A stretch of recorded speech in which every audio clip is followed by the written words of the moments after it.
Cynthia found herself distracted once more, a fact quickly noticed by Emma. As Cynthia attempted to rise, her body refused to cooperate, frozen in place just as Emma stormed in, frustration lacing her tone. "Why are you lounging around? You're nothing more than a daughter-in-law here." Approaching Cynthia, Emma's next action was shocking. She snatched the cushion from beneath Cynthia, causing her to tumble onto the floor mat. In a reflex, Cynthia shielded her abdomen, only to feel the harsh blow of Emma's kick. "Get on your feet!" Emma scorned, eyeing Cynthia's pregnant belly with disdain. "That bump is nothing but a bother. You deserve another kick." Just when all hope seemed lost, a savior intervened, forcing Emma to sit and reprimanding her sternly. This brave soul rescued Cynthia from further harm. Cynthia, a 33-year-old expectant mother, faces health challenges during her pregnancy, but remains buoyed by the love for her unborn child and the child's father. "Are you all right, Cynthia? If you're feeling unwell, tell me immediately." A voice of concern breaks her reverie. Cynthia and her husband, Paul, are en route to her parents' home to share their joyous news. Paul, ever attentive, reassures and checks on Cynthia's well-being. Cynthia recalls Paul's joy upon learning of the pregnancy, his emotions running high regardless of the baby's gender, wishing only for the child's health. As they near their destination, Cynthia's nerves flutter. Unlike announcing the news to her own parents, this visit stirs a different anxiety. After her mother's passing, Cynthia's father single-handedly raised her and her brother. Cynthia adores her father and worried about leaving him alone after her brother's departure. Upon suggesting to her father that they live together, Cynthia was met with an unexpected proposal from him, revealing his plans to remarry. And now, as they arrive at her parents' house, her stepmother welcomes them warmly. "Hello, welcome, Mom. It's been a while." This rewritten version maintains the essence of the original story, while simplifying the language and making it more accessible, extending the narrative to offer a fuller, more rounded portrayal of Cynthia's experiences and emotions. Referring to her as Mom always felt a bit odd to me, especially since she became a part of my life after I had already moved out. Our interactions were few, and her demeanor was starkly different from my easygoing dad's. She was always more on the serious side, making her somewhat tough to get along with. Today, I had big news to share with my family. As we all settled into the living room with my dad and stepmom across from me and Paul by my side, the air was thick with my nervousness. "So, what's this big news?" my dad asked, his eyes sparkling with curiosity. Taking a deep breath, I broke the news. "I'm expecting. It's still early days, but yes, I'm pregnant." "Really? That's wonderful news." My dad's face broke into a broad smile, his laughter lines more pronounced than ever, radiating pure joy. "I'm going to be a granddad, huh? Looks like it's time I embrace getting older." Paul and my dad were overjoyed, immersed in their excitement. Meanwhile, I tried to gauge my stepmom's reaction, but her face was unreadable, leaving me to wonder what she thought about the news. Suddenly, she stood and left the room, only to return shortly with a blanket and cushion in hand. "Cynthia, use these. It can get quite chilly in here," she said, handing them to me. A small wave of happiness washed over me, realizing she did care, despite her usually stern exterior. Yet, I couldn't help but wish for a warmer gesture, maybe even a simple congratulation. Such an act could have bridged the gap between us, I mused. We had planned to leave shortly after the announcement, but then my brother and his wife Emma dropped by unexpectedly. They lived much closer to my parents, making frequent visits a part of their routine. It was a surprise to see them, but it felt like the perfect moment to share my news once more. "No way, you beat us to it!" my brother exclaimed in mock frustration.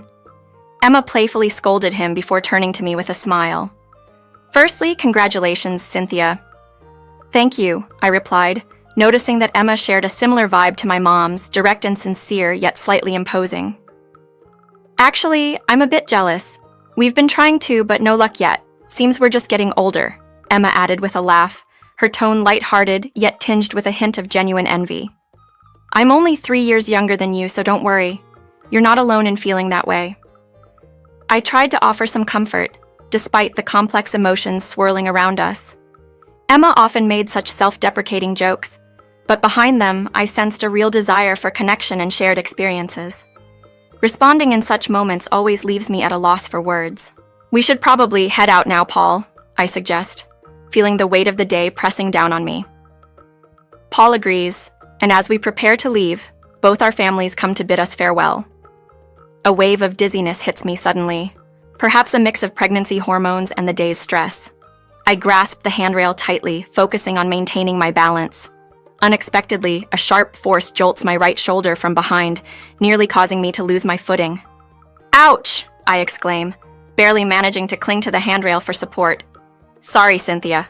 I didn't see you there and tripped," Emma quickly apologizes, having been the one to bump into me. Her explanation puzzles me. We were simply walking down a straight corridor. If one were to trip instinctively, wouldn't they reach for the handrail or the person nearest to them instead of bumping into someone else, especially knowing I was pregnant? A shiver of apprehension courses through me, unsettling thoughts creeping in. "Sorry, you don't think I did that on purpose, do you? Please don't look at me that way," Emma adds, noticing my apprehensive glance. Despite my turmoil, I couldn't outright accuse her without any concrete evidence. Perhaps it was just an unfortunate mishap. With a heavy heart, we depart without further discussion. Back home, I ponder over the incident, wondering if my pregnancy is making me overly sensitive. My relationship with Emma has been generally amicable, despite certain challenging aspects of her personality. I try to shake off the uneasy feeling, convincing myself it was merely my imagination at play. However, this incident marked the beginning of several peculiar occurrences that gradually eroded my trust in Emma. The first strange incident involved my personal items at my parents' home being inexplicably discarded. My stepmom reached out to me after discovering familiar-looking clothing in the trash. "I've found some of your clothes thrown out. What should we do with them?" she inquired. I asked her to leave them be until I could examine them myself. Upon inspection with Paul, it was unmistakably my belongings that had been tossed away. Both my stepmom and dad assured me they hadn't entered my room, let alone disposed of my items without my consent. So, who was responsible? The day before the trash was scheduled for pickup, Emma had visited, curiously on her own. As these thoughts raced through my mind, my stepmom offered a silent, knowing look, then voiced a sentiment that seemed to acknowledge the growing tension and suspicion, hinting at an underlying awareness of the situation's complexity. Reflecting on my concerns, I realized it might not have been fair to harbor suspicions without solid evidence. However, the advice was to inquire further, to understand better. What else can I do? I pondered, reluctant to cause any unnecessary drama. Deciding it was best not to overthink, I rationalized that Emma's visit was probably just a friendly gesture. Thankfully, the following period was smooth sailing. My pregnancy progressed healthily, and as I entered the 7 months, I felt more stable and stronger physically. Since Emma and I hadn't crossed paths in some time, my worries about her faded away. Then, an invitation from my dad came, suggesting Paul and I visit during the local festival, a tradition that brought our family together each year amidst the festivities. He mentioned that all our relatives, excited by the news of my pregnancy, were looking forward to seeing us, though he stressed the importance of prioritizing my health. Despite the challenge of standing for extended periods with my expanding belly, Paul and I decided to join the celebration. Our family's warm welcome and the shower of congratulations made me more active than I probably should have been. "You seem to be moving quite a bit. Isn't that uncomfortable for you?" my stepmom observed. Noting the tightness in my belly, I hadn't realized myself. Acknowledging her concern, I agreed to take it easy, and she guided me to a room with a mattress, suggesting I rest. The distant murmur of the celebration lulled me into a state of near sleep until a sudden tap on my head startled me awake. It was Emma, her expression stern, chiding me for resting when everyone had gathered to see me.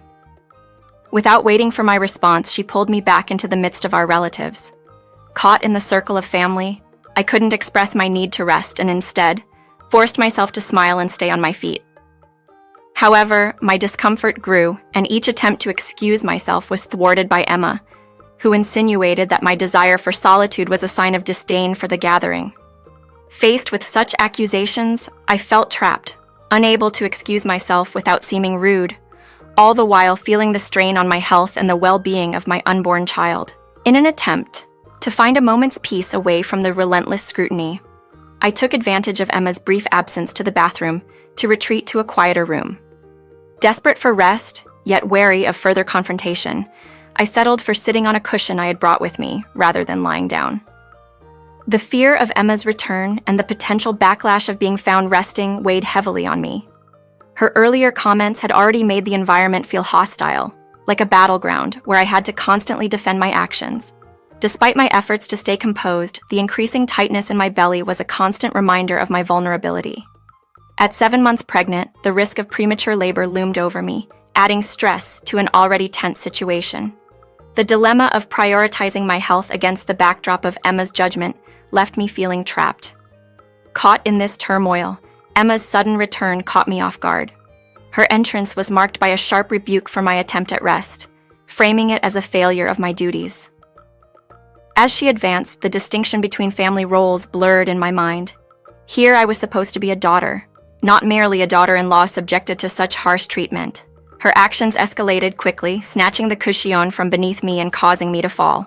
Instinctively, I protected my abdomen, a move that thankfully mitigated the impact of her kick, which was aimed maliciously at my belly but instead hit my hands. Her threatening posture and the looming second attack filled me with dread. Hindered by my condition and the shock of her aggression, my movements were painfully slow. Emma's impatience only added to the tension, her disdain palpable as she prepared to strike again. It was in this moment of desperation that a commanding voice halted the assault.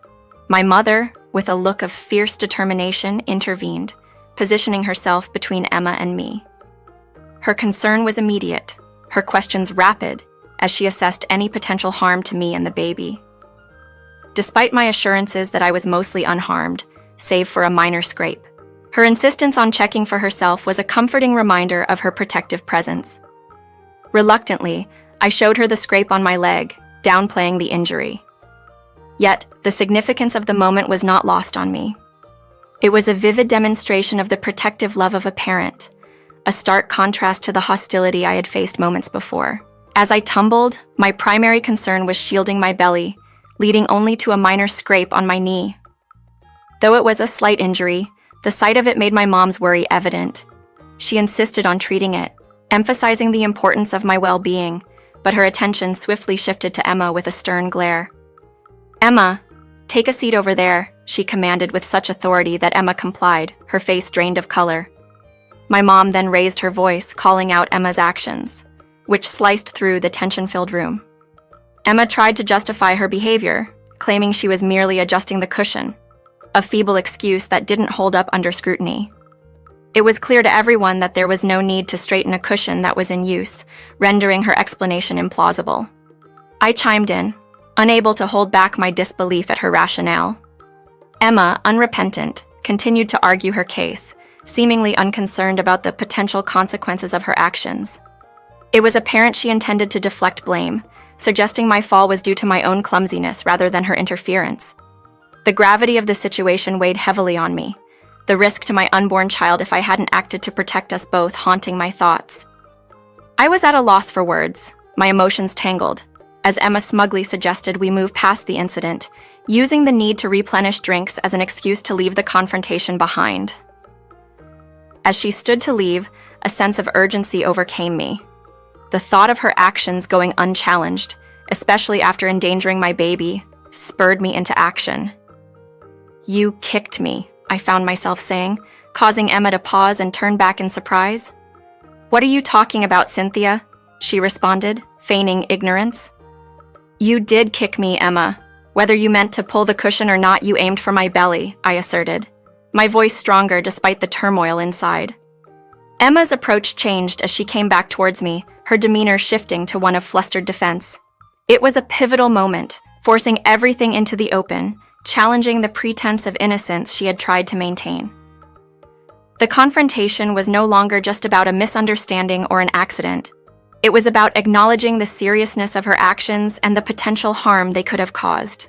In the heat of the moment, The tension escalated as Emma attempted to silence me by covering my mouth. I teetered on the edge of losing my balance, but my mom was quick to offer her support, keeping me steady.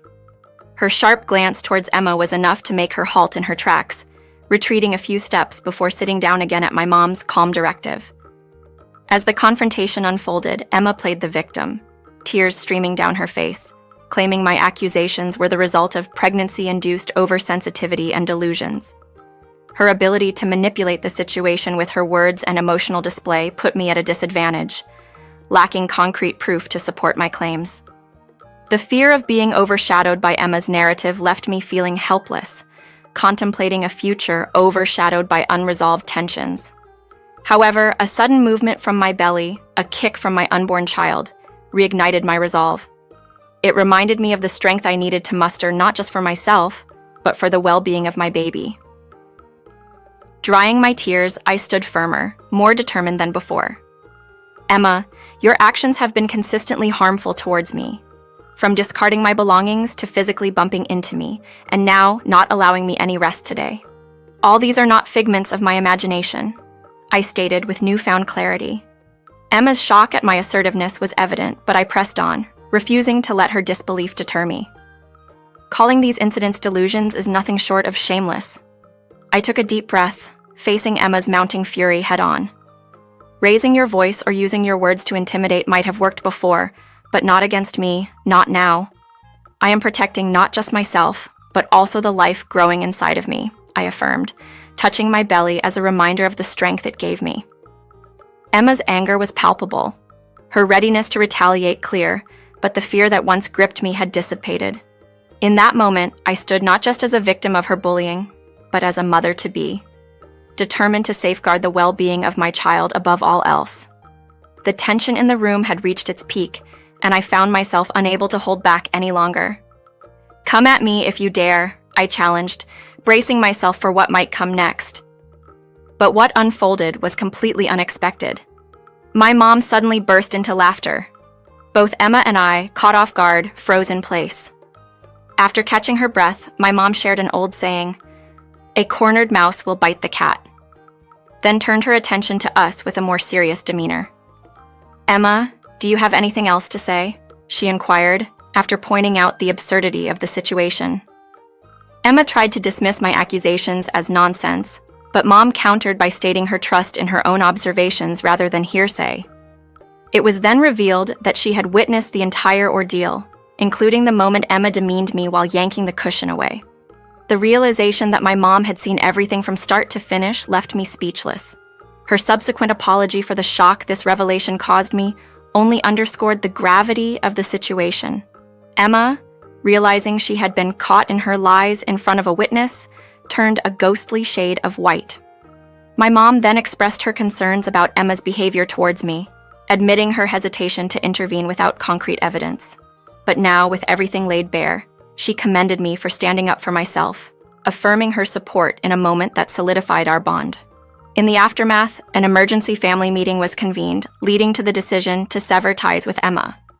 My mom took on the responsibility of coordinating visits to avoid any further encounters. My brother, confronted with the truth, was apologetic, recognizing the distress caused by Emma's actions, which were rooted in her own struggles with infertility.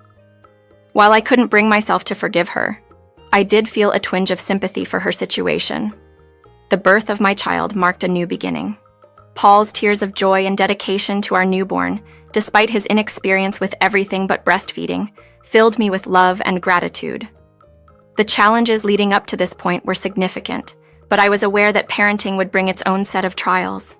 This incident drew my mom and me closer together, ensuring that I had a solid support system moving forward. With their help, I was determined to provide a loving and nurturing environment for our child, embracing the journey of motherhood with all its joys and challenges.